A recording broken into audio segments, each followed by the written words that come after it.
அனைவருக்கு வணக்கம். ஆஹா கல்யாணம் நெக்ஸ்ட் வீக் நியூ ப்ரமோ. ஐஸ்வர்யாவுடைய வளைகாப்புக்கு எல்லாருமே வந்திருக்காங்க.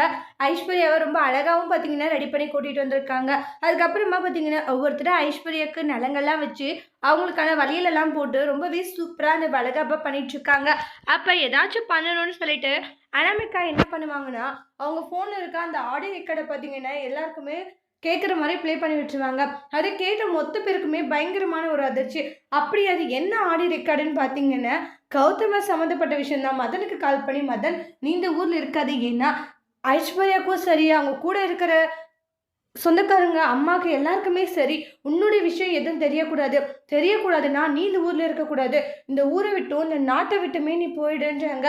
யார் என்ன கேட்டாலுமே எந்த ஒரு ரகசியம் யாருக்கும் தெரியக்கூடாது. அந்த மாதிரி நீ மெயின்டெயின் பண்ணிக்கணும்." அப்படின்ட்டுலாம் சொல்லிட்டு அவங்க பேசியிருப்பாங்க. அந்த ஒரு ரெக்கார்டு தான் வந்து அனாமிகா வந்து ப்ளே பண்றாங்க.